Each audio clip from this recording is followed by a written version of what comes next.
Today's number, 22%. That's how much Bible sales grew this year in contrast to the overall book market that barely grew 1%. True story, Ed. Sometimes I masturbate while reading the Bible. I call it my come to Jesus moment. Welcome to Prof G Markets. Today we're doing something different. What's going on today, Ed? Today we're doing an Ask Me Anything episode, Scott, and we've got our producer, Claire, back in the studio. And she's going to be asking us some listener questions from Instagram and Reddit and YouTube. So thank you to everyone who sent in those questions. Claire, welcome back to the studio. Very nice to be here. Thank you. Scott, are you ready for your first question? Lay it on me. We haven't seen these yet. All right. This was the most popular question on Reddit. The people are dying to know, how much did your birthday party cost? I think it costs about $250,000. Give us a breakdown. Well, we took over a hotel, the Five Farms. We reserved it 2 years before. I think that the honest answer is I don't really know, but I imagine that it was like 45 or 50 rooms. We had it for 2 nights. I don't know. That was probably $100,000. The food was probably another $50,000 or $70,000, plus things like axe throwing and kilt rental and all that shit. Yeah, I'd put it at $250,000. Do you think that was worth it? Good value? Oh, look, to have all your friends in one place and celebrate, the passage of time as you sit around and wait for the ass cancer. Always put it so elegantly. My approach to this, if you got it, spend it or give it away. I can't think of a much better way to spend your money than bringing, 95 of your friends together to celebrate me. So yeah, I don't regret that at all. I thought it was a great way to spend money. All right, next question is related. Scott, you frequently reference the friendship crisis among men. What's been the most effective friendship maintenance strategy you've used to maintain close friendships since childhood? Well, now it's texting, just little pings. But my go-to is I do a lot of guys trips. I do a lot of trips with friends. And now that I have money, I invite friends with me. And I literally share my calendar with everybody and say, let's get together. And I take a ton of time. I didn't vacation a lot when I was your age. So now I have a ton of, I purposely, whenever I accept a speaking gig, I get there a day early or stay a day late. And so it's a place I want to be or I don't do it unless it's a lot of money. And I'll try and find a friend who will come meet me or I'll go somewhere and meet them. But I would say trips and texting. Ed, next question. Where did your UK accent come from? Genuinely curious. Thank you. I think people are actually confused about this part of your life, including Scott. So let's hear. Scott just doesn't care. Let's hear your origin story. Where were you born? Where did you grow up? And where did the accent come from? Yeah, so I was born and raised in London. So that's where the accent comes from. The weird part is that both my parents are American. And they came to London probably 30 years ago before I was born. They moved there for work, but they're both originally from Atlanta, Georgia. So they have American accents, and then me and my sisters all have English accents. And so people ask me why that is. I don't really know. I guess because I went to school from a really young age and I adopted the same accent as my friends at school. I would assume that's it. But, I left England when I was 14 to go to boarding school in America. And then I stayed in America for college, and now I'm here. Scott, any follow-up questions? I'm sorry, I wasn't listening. I fell asleep about a minute ago. Well, let me get this. You have an English accent because you were raised in England. That's right. I think the accent adds 10 perceived IQ points to Ed. What do you think, Claire? Well, we all already know that. I think he's putting it on a little bit. Didn't your friends from home? I like it. Didn't your friends from home kind of tease you when you started to get a bit of an American accent? They tease me right now. They think my accent right now is American. Really? They say I have an American twang. So when I go back home, I sound even more English. But yeah, look, it's a hard life. People thinking that I'm a phony. But what can you do? My father has a really nice Scottish accent. And, kind of the first time you observe nuance when you're a kid, I remember thinking, why do people find my dad so fascinating? Like what he's saying is not that interesting. And I figured out it's that accent. And Ed, I'm not kidding. You have This reflects very poorly on me, just so we're clear. you got to lean into every advantage. I lean into my like Brad Pitt, like good looks. You Ed literally spit his coffee out. Yeah, sorry, I shouldn't have laughed that hard. Spit take. I think you have a fantastic accent. Your accent is I think it's really strong. What's interesting is my mom did really well in school, and she had what felt like a kind of a refined English accent, similar to yours. And some of her siblings who went to different schools have just an accent that's not what I would call aspirational. Sometimes it's a little bit hard to listen to. It's just strange how, Yep. and it sets such a tone, and they're all really bright, or I find them bright. It's just so interesting how your perception of someone is obviously, supposedly guys, their perception of someone is very visual, and women, their perception of someone is based on their ears. And you immediately, with that accent, come off as very educated and interesting. It's a great accent to have. I love this. Let's keep going. Somehow this podcast wouldn't be making any money if you were like, Viva asked a question, Scott, any predictions? It just wouldn't work. I have a related question. Do you think you'd be more successful if you weren't bald? Oh, no. It's the opposite. When I was, believe it or not, my hair used to be my best feature. Granted, it's a low bar, but in graduate school, I had a ponytail. I rode a skateboard to school and I had a ponytail. And I remember the exact moment. I remember reading my finance book and thinking, I don't remember underlining this. And I'm like, oh my God, those aren't underlines. It's my hair. And my hair basically decided it was a fire on my head and needed to escape as quickly as possible. I went from having Cher-like hair to being Yul Brynner in what felt like 3 weeks. And it was so distressing that I decided I was living in San Francisco. I think I was in my early 30s, maybe even younger. And I said, I'm just going to shave it all off. I had taken a vacation with my ex, and she said, I'm so sick of you talking about this. Just shave it off. And she bought a clipper, and she sat me down, and we split a bottle of wine, and she shaved my head with a blade. It was actually a really like bonding, intimate, sort of erotic experience. Yeah, the bottle of wine was very interesting. I like that. It's not a great idea to have your ex-wife with a blade in her hand after a bottle of wine, but I'm pretty sure this is a James Bond scene. That's right. Yeah. With Moneypenny. Hell yeah. It's also a porn scene. I went back to San Francisco, and I shaved my head sort of before it was cool, and I think it actually helped me raise money.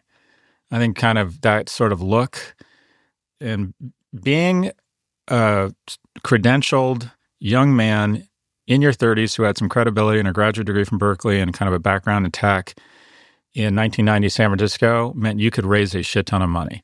And I think my haircut actually helped. I think it's freed up, I think about time management a lot. I probably spent 10 minutes a day on my hair. So think about it. That's approximately 25 hours a year that I get back. And also I just I really enjoy it. Having Ed-like hair or Claire-like hair is the best. Having no hair is a close second because it's efficient and easy. It's the in-between that sucks because it represents a loss of youth, a loss of masculinity, and it's devastating when it starts happening. It was really a source of stress for me.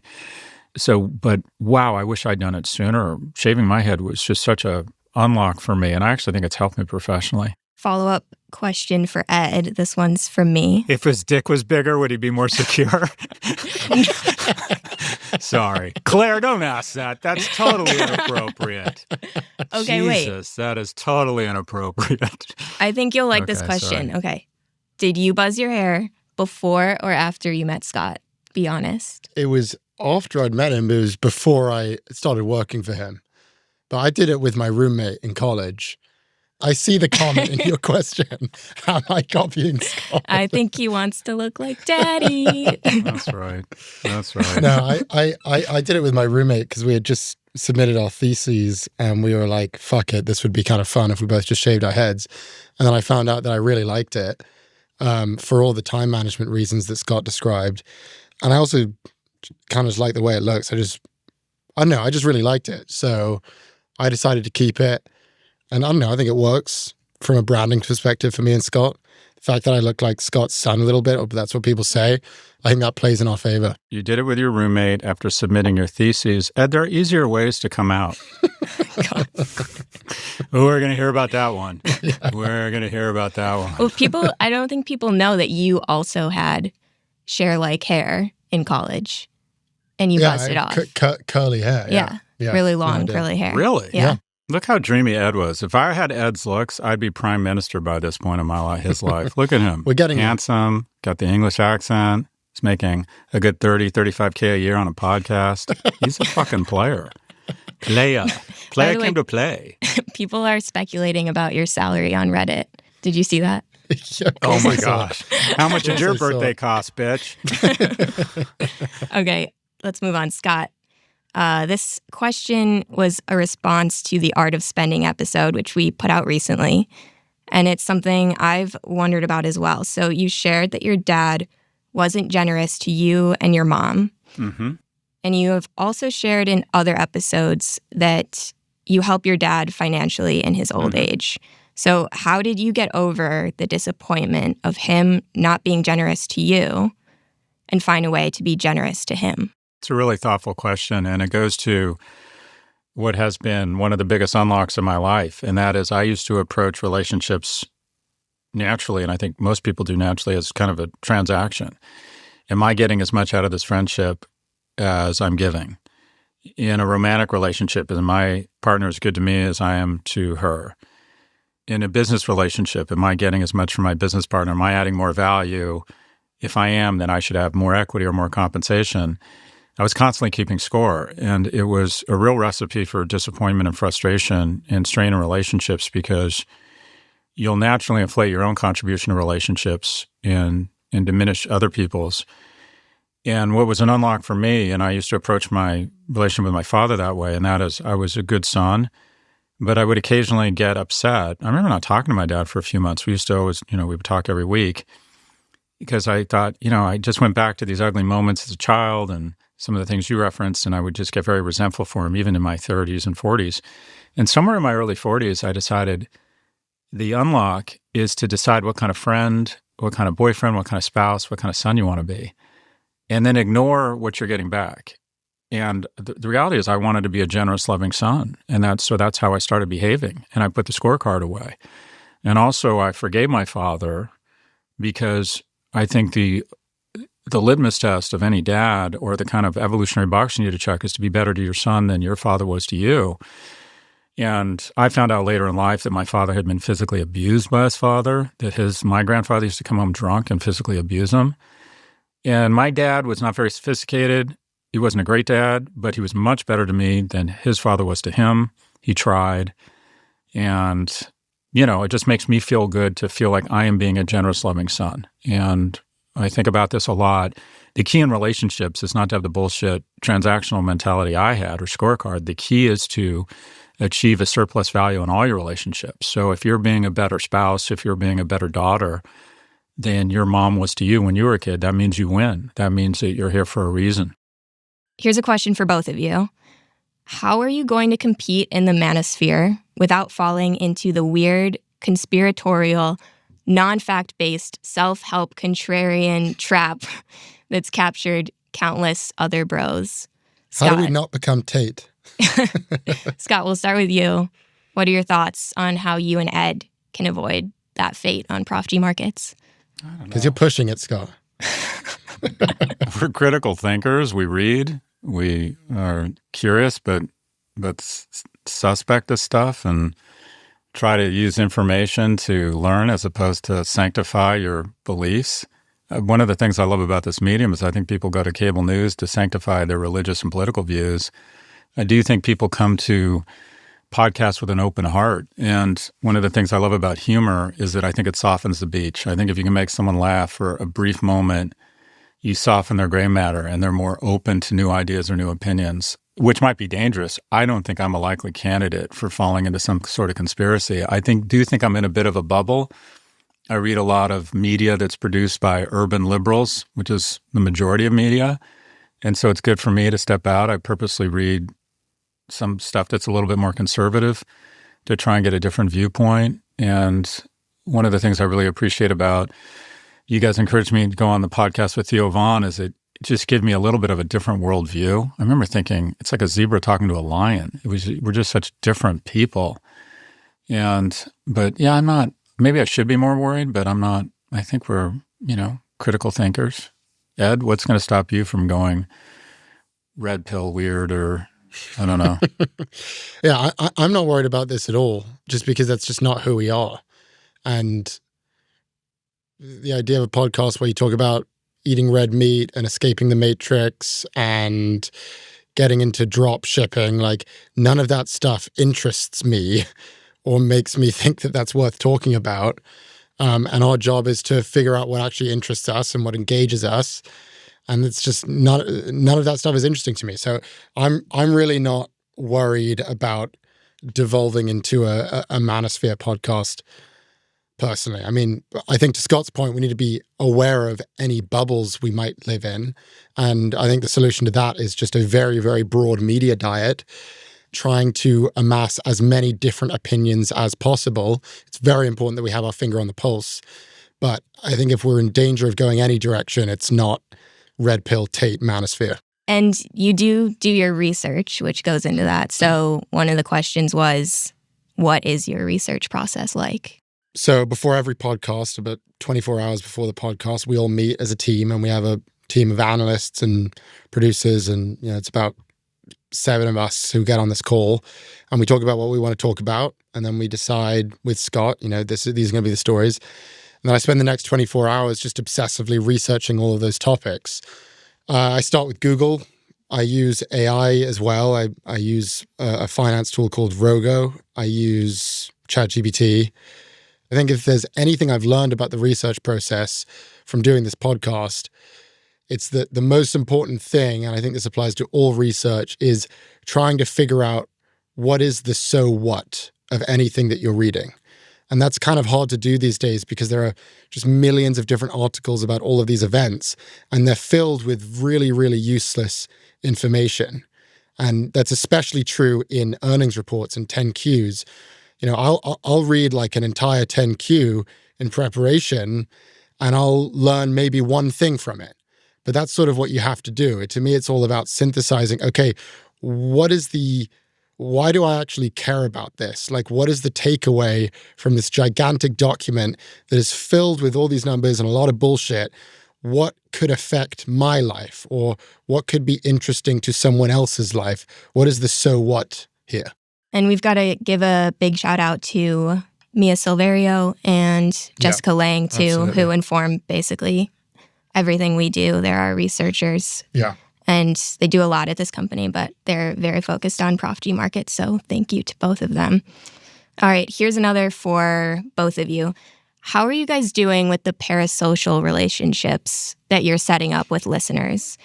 Does it feel hard to relate to strangers who are kind of also not strangers? And has it changed the way you approach your daily life? Scott, we'll start with you. It's one of the nicest things in my life. Look, everybody wants to be on a stage where people who don't know you are applauding for you. And I try to remember that with my boys and my partner. I try to make sure that it's not just always all about me, that we find venues and ways to celebrate their achievements and put them on a stage in front of other people, such that they get their own applause. But when people come up to me on the street and say, I like your work, one of the things I think is such a shame is that these large language models aren't crawling the real world. Because in general, what I find is online, there's a lot of really awful, vile, aggressive, coarse content. In person, my experience is that people are wonderful. And I don't know if it's because they think, I might, be friends with this person, I might have sex with them, I might get into a fight with them. There's just general guardrails that encourage you to be nice to people in what is the medium where the majority of our time in a modern society has been communicating, that is in person. But when people come up to me and they're always nice, and even when they disagree, they come and say, I didn't like your take on this. We have a civil conversation. I love it. Occasionally I'll be in a rush and I don't have time.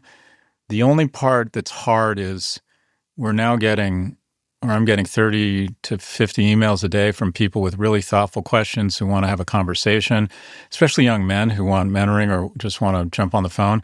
And I just don't have the time. That's kind of disappointing and frustrating. But in terms of people coming up and being nice and impressed, I love it. And when people complain about it, I mean, you don't want to be famous for the wrong reasons. You don't want to be Michael Cohen or I've always felt for Monica Lewinsky. I've always thought she would give anything just to have her anonymity back. She's this really lovely, intelligent woman, and she's famous for the wrong reasons. And it's what everyone thinks. They think, they immediately have an impression of her before they even get to know her.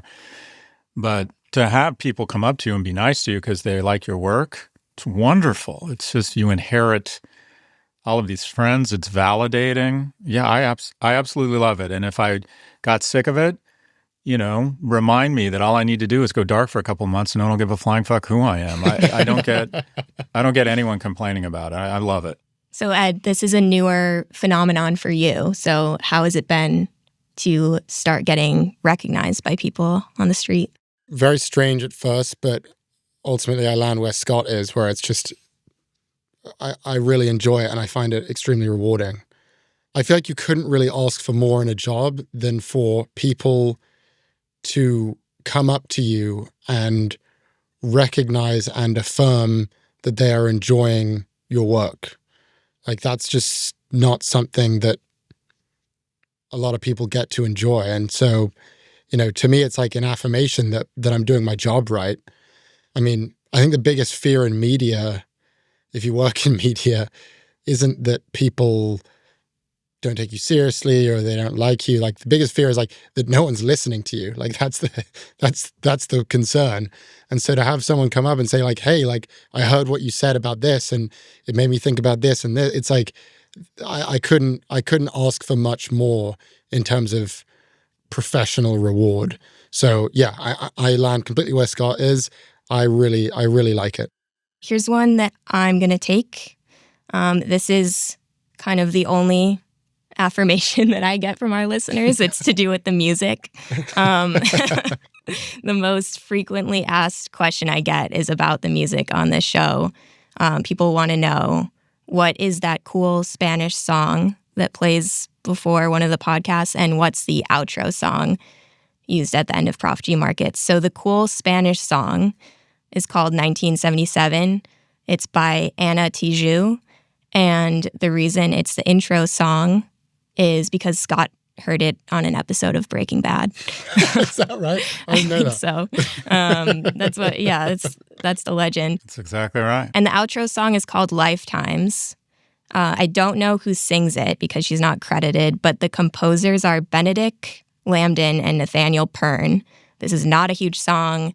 It has fewer than 2,000 streams on YouTube. You can find it on Spotify too. But the music on this show is largely inspired by a trip that Ed, Caroline, and Mia and I took to Tulum She's so nice. in 2022, which Scott sent us on. And one night we were at this place called Treehouse. To this day, the best dinner I've ever had. And afterwards, there were some DJs, and we were dancing in the sand, under the stars, under the palm trees, and they played Donna Summer's I Feel Love. And I just remember feeling a huge amount of gratitude for how much fun we got to have together. And so choosing the music for this show, I wanted to kind of capture that energy. Wow. And I wanted to find the song that captured Donna's energy as well. So this song is no Donna Summer, but I think it's pretty close. And it does make me happy to hear it every time I finish an episode because it reminds me of that night. Yeah, I can't wait to get to the song at the end. I didn't know that. That's really nice. Yeah. That's nice. We'll be right back.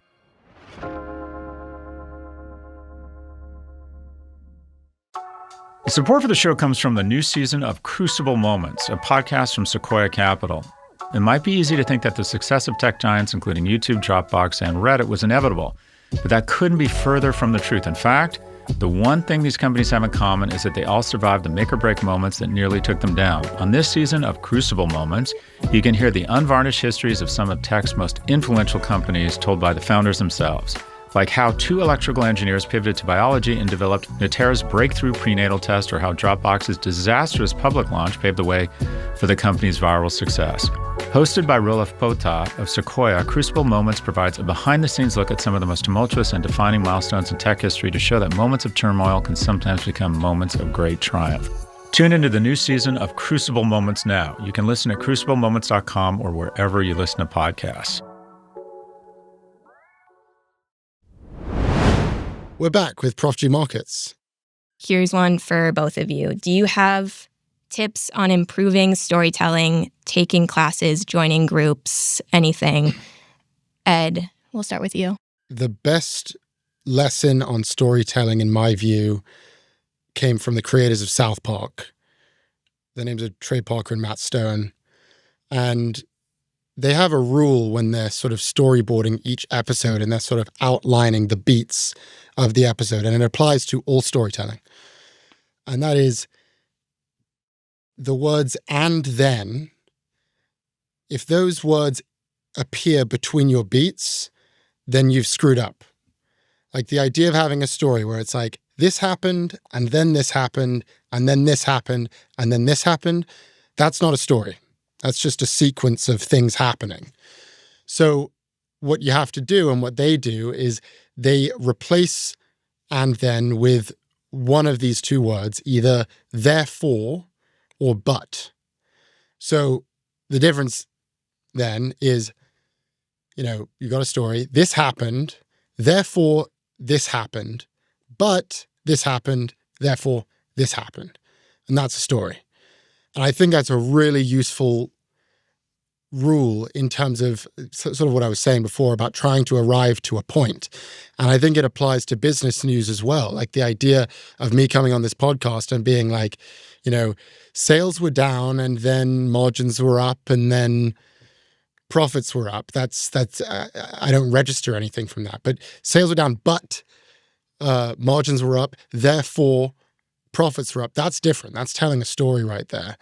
And so I think if you're trying to understand how can I convey my storytelling better, get rid of all the ands and get rid of all the thens and start using more buts and therefore. Scott, any other storytelling tips? Some of it is just genetic. It's like any other talent. I've always thought, we were talking about my dad. My dad could captivate a room in a really good twist of phrase, and I think I got some of that from him. So I was blessed with some, oratory skill. I've always been able to speak fairly well. Too. Anyways, but where it starts for me, and maybe it's different for other people, is that I think to be a great storyteller, it's really important, or a good base is to be able to write well. The hardest thing I do is writing. And right now it's Thursday and I got to get No Mercy, No Malice out tomorrow. It's the hardest thing I do is writing books and No Mercy, because the written word to do it well requires excellence. We can fuck up or have fragments or not think through, and just the kind of the banter and get through it. Ed used to work on No Mercy, No Malice, and you got out of that as quickly as you could because it's hard. It's not because it's hard. So if you can write well, I think that's the base for storytelling. So I committed to becoming a decent writer at not a young age, and then I would say the rest is, or a couple other key components. Pick the medium you want to be a great storyteller in. Do you want to be a great writer, great on Instagram, great visually, great with PowerPoint? There's a lot of different mediums. And then put a metric on it and say, I want to be in the top 1%. For me, I want to be a decathlete. I want to be in the top 1% of speaking, of writing books, of writing newsletters, of podcasting. And I think if I can do that, I'll be a decathlete in the world of storytelling. And I put specific metrics on it in terms of dollar volume or what I charge for speaking. And also, I have an unfair advantage, and that is for 22 years, I stood in front of 60 to 300 people twice a week or four times a week for an hour and a half, telling them a story and trying to engage them. And they were paying me/NYU a lot of money to listen to this story. And so they came with that real expectations. And that was just a tremendous training. So in this pitch to Netflix that we did for this original scripted series we're working on, Rosamund Pike, who's going to play the lead, read a scene And she's just so captivating. Her voice, the way she puts herself in the character. I thought, God, that's just such a gift. And you were just, I remember seeing the folks at Netflix, the creative execs on the line. I could just tell them, like, oh, we've sold it. They're going to buy it. They'll pay anything for this thing. Because she just was the character and she was just so captivating. We're just so drawn to her. And I thought, how much of that is learned? How much of it is genetic? But anyways, I'm blessed in that I get tons of practice over the last 2+ decades. Also, as a consultant, I got a ton of experience in front of boards and CEOs trying to tell a story and then convince them to pay me $500,000 for another story in 3 months. Just to add on to that though, Scott, like I feel like what you do that is different from most professors and also was true in your consulting career is I feel like everything that you say, you treat as though it is entertainment. Like I've had a lot of professors when I was at Princeton who they don't think of it as a show and they don't think of it as a story. It's like, here's a series of facts and here's what you need to know. And you got to read the textbook and then we're going to have a quiz on it. And that's sort of how it goes. But I feel like, and I don't know if this is intentional or just natural from your end, but I also think of that story you told about when you were at L2 and you were presenting to some brand and first up was McKinsey and next up was L2. And the McKinsey presentation ended and you were like, wow, that was the most boring thing I've ever seen in my life. And that's something that I have learned from you in my work is that I try to think in all of my work, and I think it's underrated in all aspects of life, like, is this actually interesting and entertaining? Like, why would I put this giant research report together if it's just going to bore you out of your mind? Who wants to read that? And I feel like you take that to another level. So follow-up question for me, do you agree with that? And is that intentional? Look, Alex Karp, Donald Trump, Maswat Damodaran, the best professor, the most highly rated professor, is one best professor of 190 of us at NYU is for 7 out of the last 8 years. They're all entertainers. And that is, they take humor, they take storytelling, and they use it to soften the beach such that the point they're trying to get across. Everyone has screens. Everyone's skeptical. People don't trust each other. People get bored easily. They get distracted. So you need to soften the beach. And the way you soften the beach is you keep them engaged through entertainment. Now, some people are just so brilliant. Yuval Harari, his stuff is just so factual. But even then, it's sort of a story. He's a bit of entertainment. Think about the people who break through in the news. They just have a way of writing and they have metaphors and analogies and turns of phrase that just kind of surprise and delight you. I've always used humor. It goes back to when I was very young. I was not attractive. I was one of those kids that went through this crazy growth spurt. So I was sort of, by the time I was 13, 5'10", 120 pounds, and I had bad acne and I was very insecure. And my only means of establishing social capital was humor. And I'm going to date myself, but the only award I've ever received is I was voted most comical in Steve Martin in my school poll. That's a good award. But I've always used humor and comedy as a means of trying to establish relationships and keep my students engaged and my clients sort of, that guy's kind of interesting. I find that some of the greatest social commentators of our time soften the beach with humor. But they don't teach that in school. That's what I find so interesting is that's sort of been one of my big takeaways, probably because we're entertaining, because we're on a podcast. But like schools should teach that. You should learn that in college. Like if you're going to walk into a job interview, you want to know all of your facts and you want to make sure you get everything right. But the most important thing is that you offer the interviewer a good time. And the way you can do that is by being entertaining. Say things that sort of capture their imagination, say things that aren't boring. I feel like that's such an underrated asset and we should be taught it more in schools. So I'm giving you your credit for teaching me that. The only pushback I would offer is that at the end of the day, you want to be yourself. And some people just aren't funny. And when they try to be funny and they're not, it just falls flat. I think of myself as funny and provocative, and sometimes my shit falls flat. I just go too far and it just... No, it always lands. Cringe, right? But there are some professors and some communicators that are just so chock full of facts and so well rehearsed and so competent. you guys are too young to remember the show Welcome Back, Kotter, but he was trying to help this fellow teacher, and he was trying to convince her that she needs to be funny, and she just couldn't do it. That just wasn't her. So I would say early on, you just want to figure out what is my gift around storytelling, what are my mediums, and then lean into those advantages. I think the question that people should be asking in all of their work is this something that I would want to consume? So I'm not saying like you have to be funny or you have to be, really emotionally thoughtful. Do whatever you want to do. But ultimately, the answer to, is this something that I would consume? Is this a story I would want to hear? Is this a report I would want to read? The answer must be yes. Another one for both of you. What should be your goal in your late 20s? I feel lost. I work in consulting, but I find it very unfulfilling. I feel like it's time to make a drastic change, but I don't know what. I don't know if I'm built for a conventional career, but I've been on a conventional path my whole life, so it's all I know. Ed, we'll go to you first.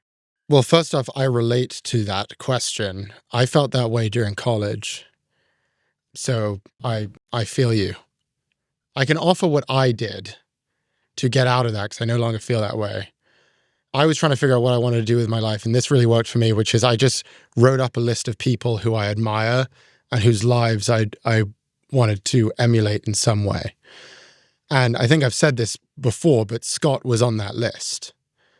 And so what I would recommend is make that list of people, and I would say do it within reason. Like, don't choose like Lionel Messi, like people whose lives you could actually live. Impressive, but not that impressive. Yeah, exactly. And go see if you can try to work for them. That's what I did. See if you can figure out a way to get connected to them. Do it in a reasonable way. Don't be aggressive or obnoxious, but see if you can figure out a way to go work for those people. And if you can't do that, I think the thing that you want to do is look at the list and think about what traits all of those people have in common. Like, I think that it's very hard, this question, what do I want to do? We all ask. It's very hard to just visualize what you want. And it's so much easier when we have examples of people that we can sort of go off of. Like, it's the same as like, trying to draw a picture from scratch. Like, it's very hard to do, but if you have like the object in front of you, or you have like a stencil, you can sort of work your way into that. And so for me, that was Scott. Like, I'm not trying to be Scott, but there are parts about Scott and what he's done that I really like, that I just think are great. And having that there and being able to sort of use it as like a tracing paper, I'll change this thing here and I'll emulate this thing here. I just think that that's a really useful way to do it. So make a list of people and start there. Scott? The first thing I would want to say to this young man is to forgive yourself. And that is, if you're in your mid to late 20s and not entirely sure what you're going to do professionally or with the rest of your life, that's kind of exactly where you should be. And some people do grow up with a vision and they execute against that vision. Most successful people have not. When I was 9 years old, I thought I was going to be a baseball player. I was the pitcher for the California State Junior League for, 9-year-olds. And then I found out I wasn't going to be an athlete. And then when I was 17 and a freshman at UCLA, I decided I was going to be a pediatrician, and chemistry disavowed me of that notion. And then when I was 22, I thought I was going to be an investment banker because I landed a job at Morgan Stanley, which everybody wanted, and I got. And then I found out I hated it, and I wasn't very good at it. And then when I was in business school, I thought that I might be go to work for a healthcare consultancy. And I turned down the offer and decided I wanted to be an entrepreneur. And I started a strategy firm, which kind of didn't make any sense. And then I decided I really wanted to teach. At the age of 40, I kind of didn't know what I wanted to do. I was teaching, but I wasn't making enough money. I thought I was going to be rich because of Red Envelope, and that didn't work out. So I kind of woke up and I'm like, I'm teaching, making not nearly enough money to live in Manhattan, and I had to kind of reinvent myself in my early 40s. But don't be too hard on yourself, because the majority of people who tell you they know exactly what they want are lying to you and themselves. If you're in business school, it means you don't know what you want to do. Otherwise, you'd be doing it. The first essay is a lie. What do you want to do? And we all pretend. I said I wanted to start an information systems software company. I didn't know what information systems is. If you're smart and know what you want to do, you don't need business school. Business school is for the elite and the aimless. And the majority of us through our 20s are aimless. And that's okay. You want to be workshopping. You want to be talking to people, trying new things. But Along the way, you're investing in relationships, you're trying to save money, you're trying to join platforms that will increase your credibility and your currency in the marketplace, and always be checking in with people who can give you a fairly sober view of your professional prospects and what to do. I hear, this is boasting, but it's true. I hear from some of the most impressive people in the world that are like partners making millions of dollars in private equity, and they're like, what should I do next? I don't love this. This is what I want to do the rest. What should I do next? Should I teach? Should I start my own fund? It's really hard to read the label from inside of the bottle. Have other people talk to them transparently about what you like and don't like, such that they can give you their viewpoint. But as long as you're one foot in front of the other and realize this young man is kind of where he should be right now. Okay, we'll be right back. Stay with us.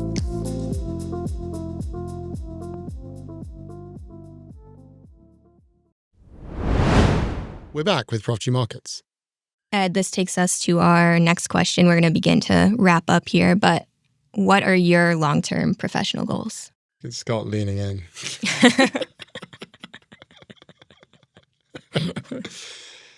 So I genuinely don't think about the long term that much. But, therefore, I've been waiting the whole pod to say that. I spend most of my time thinking about the short and medium term and what I want to do there. And what I want to do in the short and medium term is to make this podcast amazing. Like, that's my goal. I want this to be the best podcast in the world. I want it to be number one. I think it can be. Like, I think what we have is honestly really good and pretty unique. And so that's what I spend basically all of my career time doing, is thinking about how can I make the podcast even better. My view is that if I do that, because I feel inspired by this right now, the long-term stuff is just going to figure itself out. Like, I don't know what this is going to exactly lead me to. And people are always asking, like, what's next? What's next? Like, I don't really know what's next. But I do know that if I really, really crush it with this, and if we create an amazing podcast, whatever is next is going to be pretty good. So that is sort of the way I think about it. If there's things that, like, I definitely want, I definitely want to be making a lot of money. That's important to me. I don't want to compromise on that.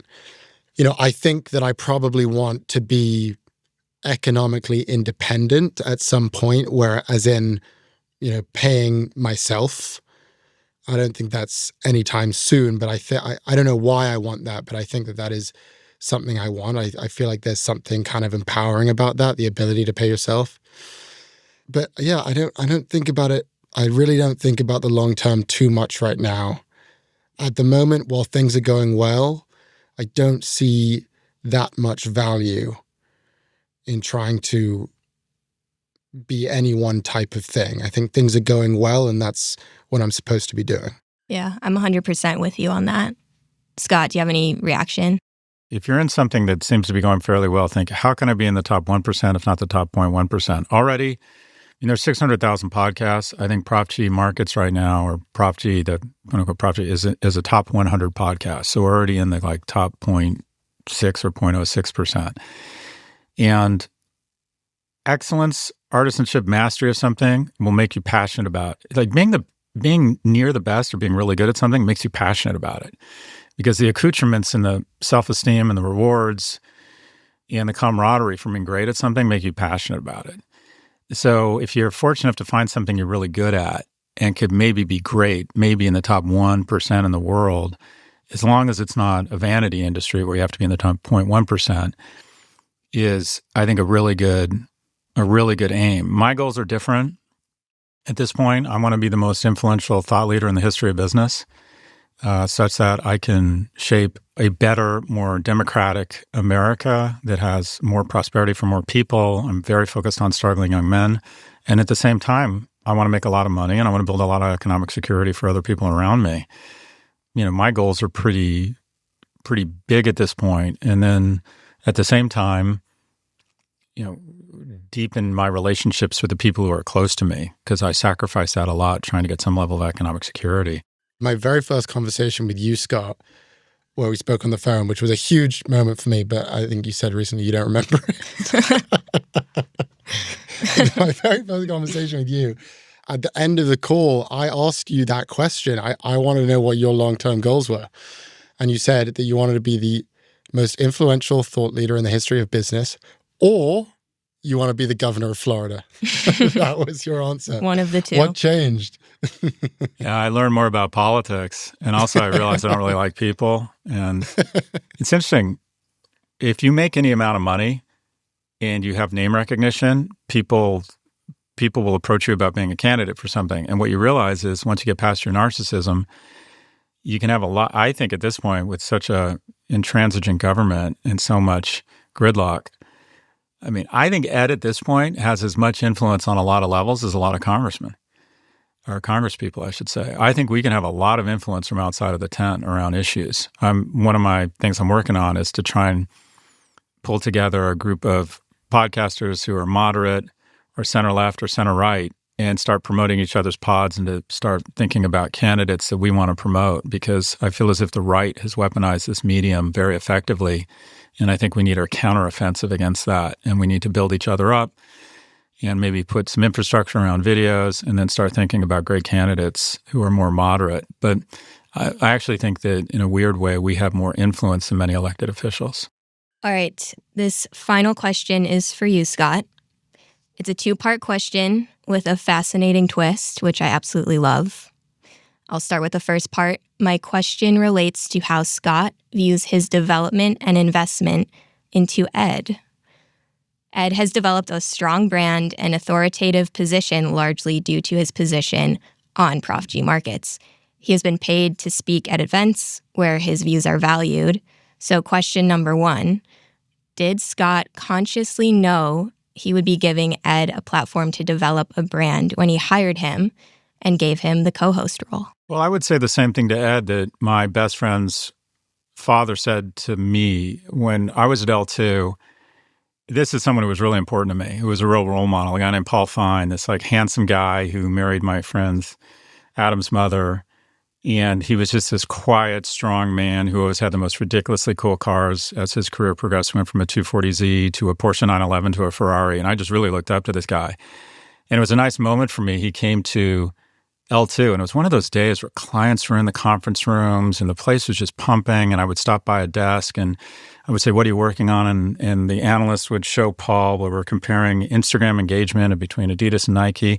It was just something out of like a bad movie on what it's like to work for a hip New York firm. And it was my firm. And we're walking out, and I could just tell the guy was so blown away. And we got to the elevator, and he turns to me and he's like, "I got to be honest, Scott, I didn't see it." And that's how I feel about Ed.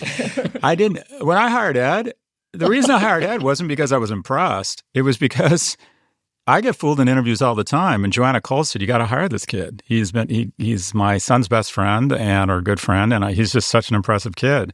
That's how I like to hire people. I don't know if you remember this, Claire, but we tried out several people to be the co-host. Oh, I definitely remember. And I didn't know that Ed was going to win, we were going to choose Ed. As a matter of fact, I think we had a bit of a bias against Ed because we thought two white guys talking to each other on a podcast, that's just not, that's the definition of a podcast at this point. So Ed's development and growth and the way the market loves him and the fact that he works so hard and he oftentimes brings more insight to these topics than I do, because quite frankly, he just works harder than I do on this stuff, and he brings a fresher view. It's super exciting. It's nice to see. You're going to see as you get older and you start managing people, these really wonderful paternal and maternal instincts come out. It's really nice to see people succeed. It's nice, you benefit from it yourself personally and professionally, but it's nice to see young people doing well. It feels really nice. So, and also, as I think about, I don't know if you know this, but I just turned 50, and I think in terms of building an enterprise and a succession plan, we have to build other voices.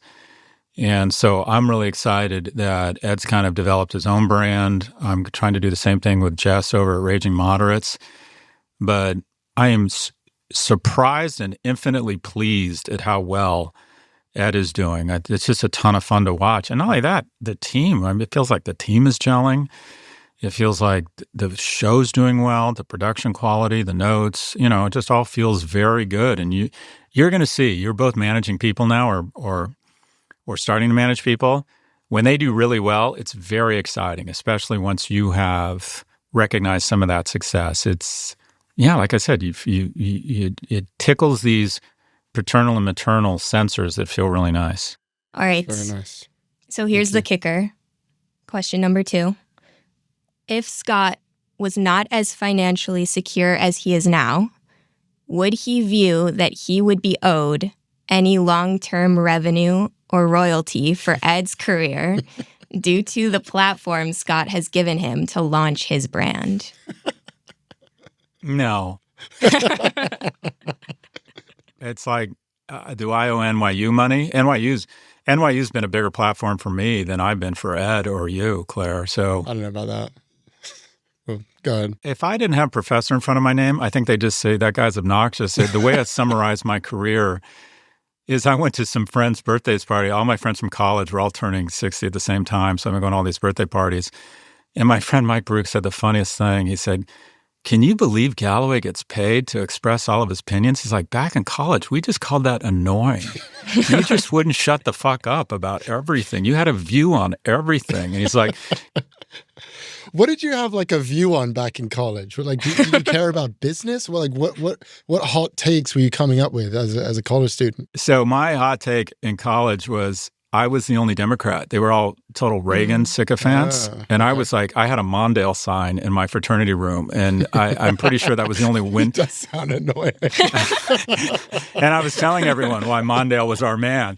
And I had a lot of views on everything, as you can imagine. But my friends were like, we just called that annoying. And now he makes a bunch of money. So no, the platform, we'll be loyal to each other. We'll help each other out the rest of our careers. But no one knows me anything. Not at all. The great thing about capitalism, the butcher and the baker don't give each other bread and meat for ethical reasons. They do it because it benefits them. This is a relationship where we all benefit. And at some point, you guys will go on to bigger things. And at some point, I'll go on to Aspen and the ass cancer. And we'll all catch up and we'll all remember our days fondly together, and that's that. But I really hope you don't get ass cancer. Really, the amount of times it's like you're wishing for it. It's crazy. He's spoken it into existence. You're right. I'm not going to get it. No, neither Ed nor Claire nor anyone here owes me anything. I hope we stay involved in each other's lives because I find it rewarding.